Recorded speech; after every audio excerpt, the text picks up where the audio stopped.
Good evening, and welcome to What's Your Story? Tonight's episode is Islam, Fact and Fiction. Is it a two-part interview? Yes, it is. We are abandoning my regular format. My guests tonight are Omar Abdelgader, the Executive Director of the Islamic Association of Central Connecticut, and Ibrahim Al-Sarami, the Imam. New Britain police are currently investigating a possible hate crime that was perpetrated against Mr. Abdelgader, based solely on his religious beliefs. There has been a steady rise in these types of hate crimes directed against Muslims here in the United States and elsewhere. Religious intolerance and ignorance seem to rule the day. Tonight's show offers my guests the platform to share with you what Islam is and what it is not. If we are to live together in peace, the better we understand each other, the quicker we can make that hope a reality. Welcome to the show, my brothers, for part two. All right. You spoke of the 5 pillars of Islam in the first part of the show. Please, I'm going to murder the names here, but bear with me. Shahada, sincerely reciting the Muslim profession of faith. Salat, performing ritual prayers in the proper way 5 times each day. Zakat, paying alms or charity, tax to benefit the poor and the needy. Shawm, fasting during the month of Ramadan. And the Hajj, the pilgrimage. Did I get those right? Yeah. All right. Now you just murdered the siyam. I just murdered the words. That's right. Okay. Please, we talked earlier about millions of Muslims going to Mecca. Did we not? Yes. When does that begin? When does that Hajj begin? What time of the year? Okay.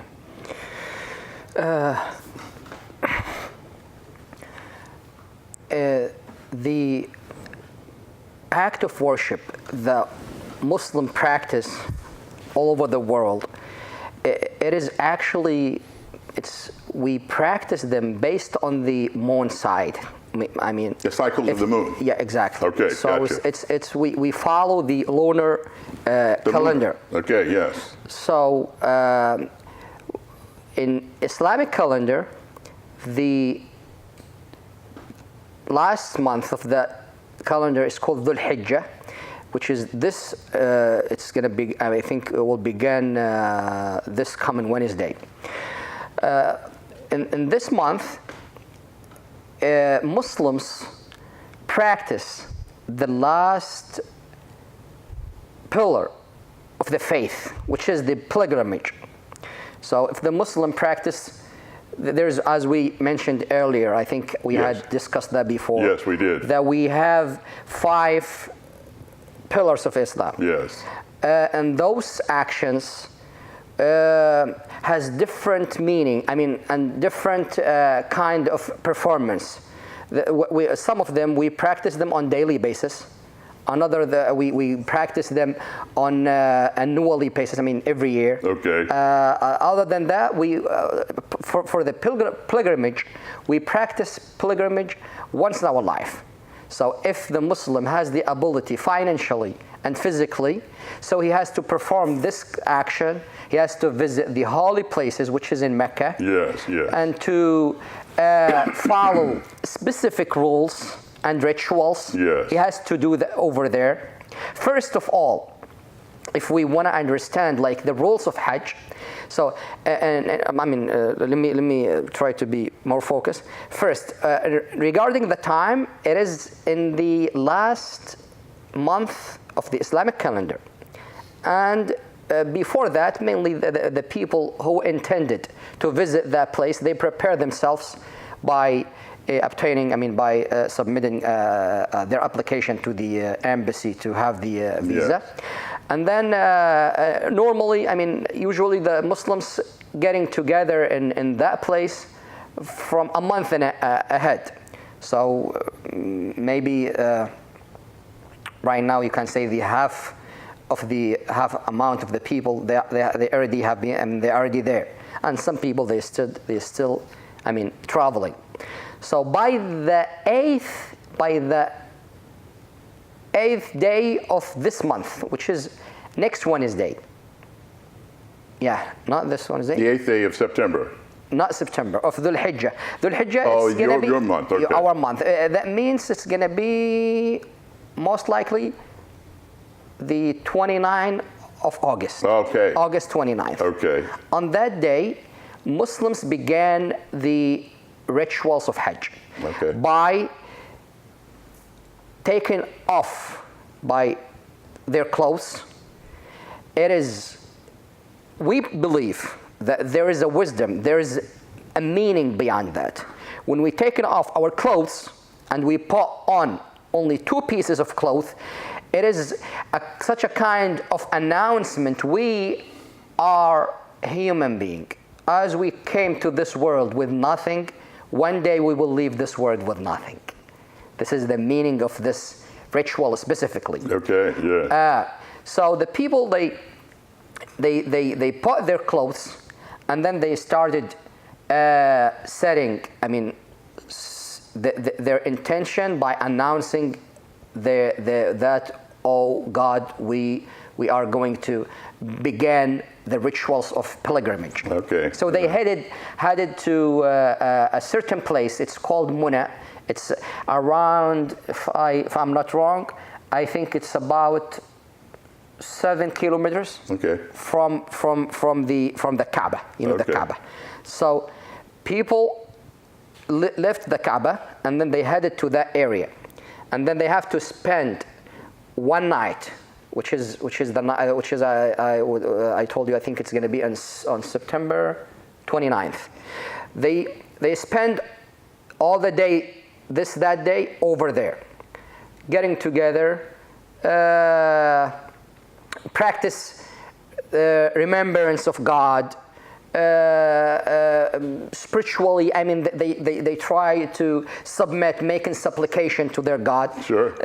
They have nothing to do other than remember God, and also reflection. This is the main thing they do on the day of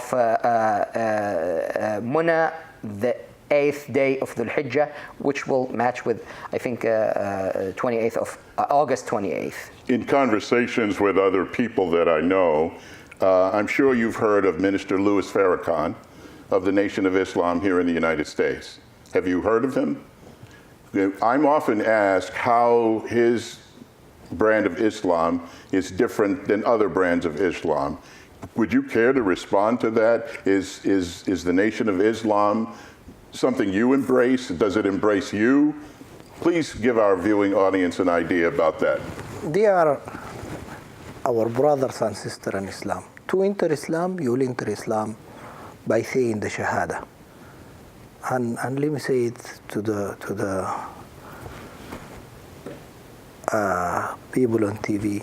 I don't know if they heard it before. In Arabic, أشهد أن لا إله إلا الله وأشهد أن محمدا عبده ورسوله.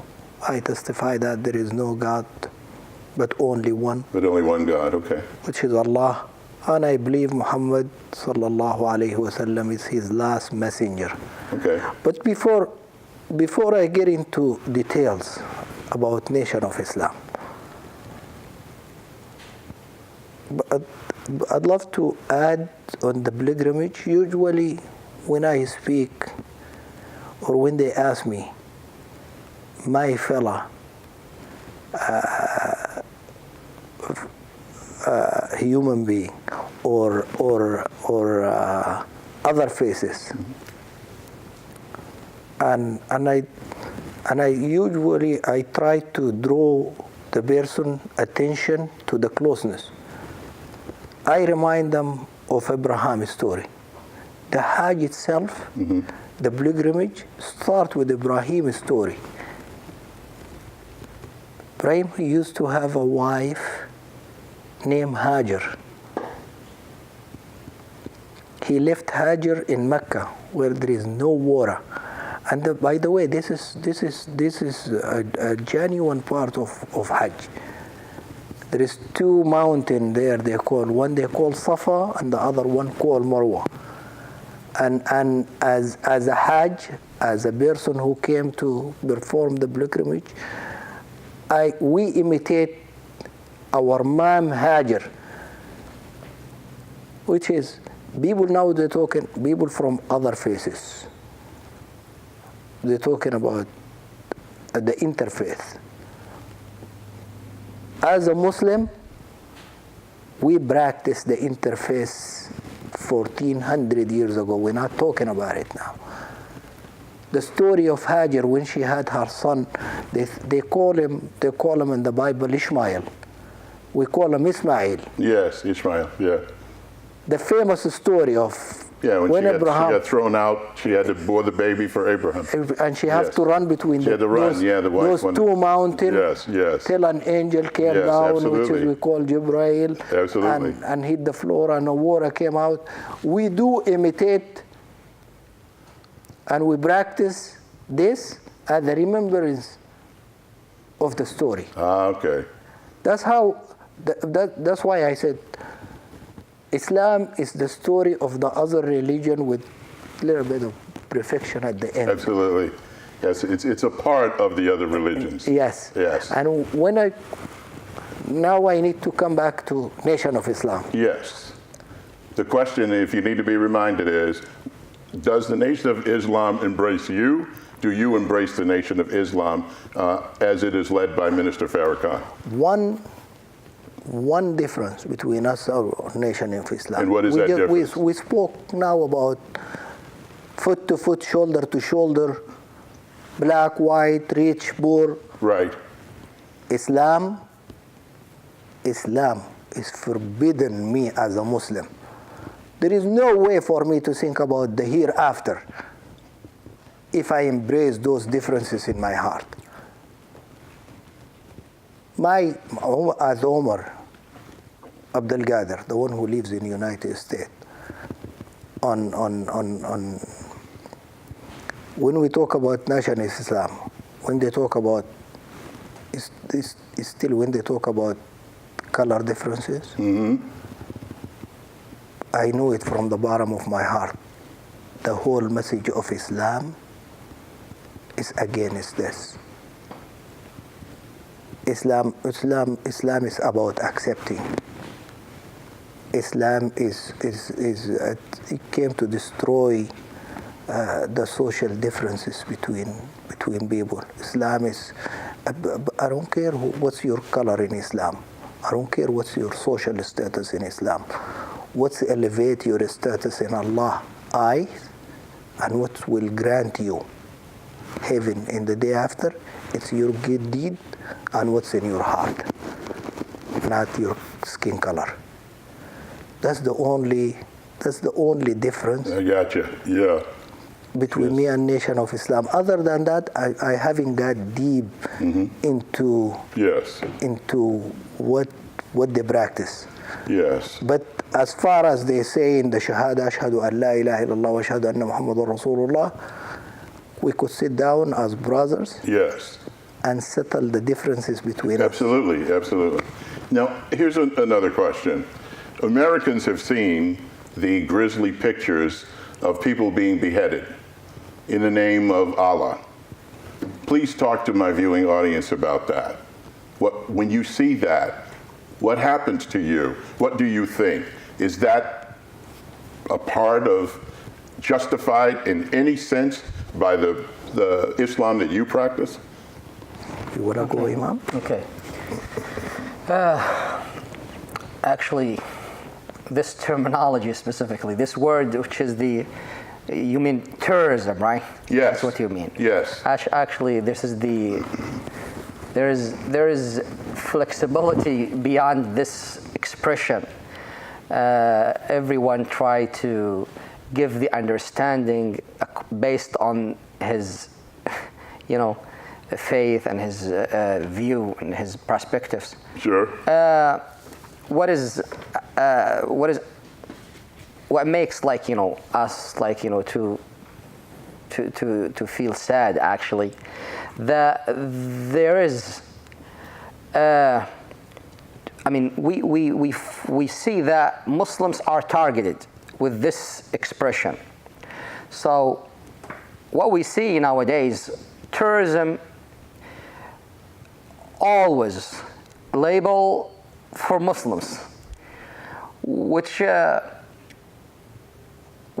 we believe that it's completely wrong. Before a couple minutes ago, I think, I don't know if it's this in this episode or the previous one, we agreed and we said that we announced that Islam is the religion that 1.5 billion practice around the world. Yes, absolutely. Christianity, they are number one in the world. I don't know. I don't have enough in mathematics how exactly. Yes. So 1 billion and a half, or 1.5 billion, and beside the other like Judaism, Christianity, and here's like this huge amount of numbers. Do you think if they follow the directions and there are angels, it's impossible for 1.5 billion to be the same and to be to submitted in a full submission to one thing. So same thing with Christianity. So because of that what we believe, we cannot judge Islam by I cannot even give percentage for those people who practice something wrong or any kind of violence or something like that. Of course. And at the same time, we agree and we recognize that we cannot control 1.5 billion to be the same and to follow one direction. So based on that we can say people have to understand that in each and every religion there is positive, there is negative. The people, there are those who follow the rules and the directions specifically as the driver, when he drives in the highway, he follow. And there are those who committed violence. And those who committed violence, we judge them by their fault, not by their identity. You understand what I'm saying? Yeah, I get I will it. not judge them because of their religion or because of their ethnicity. I will not, if someone who committed violence in the road, and he is from a certain ethnicity or from any background, I will not say all the African American commit violence or the drivers commit this violence. Agree, right? I got you. Yes. So. Yes. Basically, what we feel, sorry about it, which is in the most recent. So it's a good chance. In the most recent research, I just read about it maybe a couple days ago. It was saying that this kind of expression drive away or has understood based on what kind of message the people deliver. I got you. And then I think they subjected or a certain people. There was a sample. Yes. So the first category of people, they gave them the chance or to listen to a certain media that give negative things about Islam. Okay. Yes. Another category, they listened to another like neutral thing about Islam, not good, not bad, in the middle. Yeah. And the third category, they listened to about how volunteers and how helpful are Muslims, Right. such as what just Right. Omar mentioned earlier about Right. what we do in our organization. And you've been doing for years. And the result, the outcomes of that research, Yes. it came with conclusion that based on what they receive, they deliver the message. They understand about Islam. Okay. So those people who only had the message that Islam is terrorism, Islam is violence, Islam, and then they have their own perspective. They create their own knowledge that Islam is. Right.